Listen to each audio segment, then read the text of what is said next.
suka. Tiba-tiba satu malam, ada satu truk ke rumah Fatmawati, dan mereka memindahkan Bung Karno ke Bogor. Di Bogor ia dirawat oleh dokter hewan yang tidak memiliki obat untuk mengobati Bung Karno. Bung Karno lalu dibawa ke Wisma Yaso, tapi kali ini perlakuan tentara lebih keras. Bung Karno sama sekali tidak diperbolehkan keluar dari kamar. Seringkali ia dibentak bila akan melakukan sesuatu. Suatu saat, Bung Karno tanpa sengaja menemukan lembaran koran bekas bungkus sesuatu.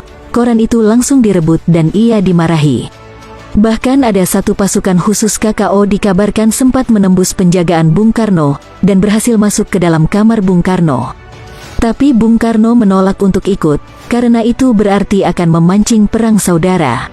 Pada awal tahun 1970, Bung Karno datang ke rumah Fatmawati untuk menghadiri pernikahan Rahmawati. Bung Karno yang jalan saja susah, datang ke rumah istrinya itu. Wajah Bung Karno bengkak-bengkak. Ketika tahu Bung Karno datang ke rumah Fatmawati, banyak orang langsung berbondong-bondong ke sana, dan sesampainya di depan rumah, mereka berteriak, "Hidup Bung Karno! Hidup Bung Karno! Hidup Bung Karno!" Ia berteriak, "Sakit, sakit ya Allah, sakit." Tapi tentara pengawal diam saja, karena diperintahkan begitu oleh komandan.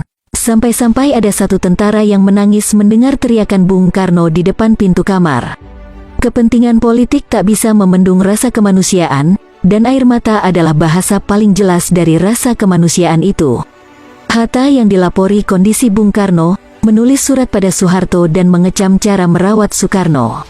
Di rumahnya, Hatta duduk di beranda sambil menangis sesenggukan. Ia teringat sahabatnya itu.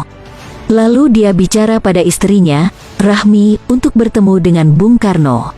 "Kakak tidak mungkin ke sana. Bung Karno sudah jadi tahanan politik," ujar istri Bung Hatta. Hatta menoleh pada istrinya dan berkata, "Soekarno adalah orang terpenting dalam pikiranku. Dia sahabatku. Kami pernah dibesarkan dalam suasana yang sama agar negeri ini merdeka. Bila memang ada perbedaan di antara kami, itu lumrah, tapi aku tak tahan mendengar berita Soekarno disakiti seperti ini." Hatta menulis surat dengan nada tegas kepada Soeharto untuk bertemu Soekarno.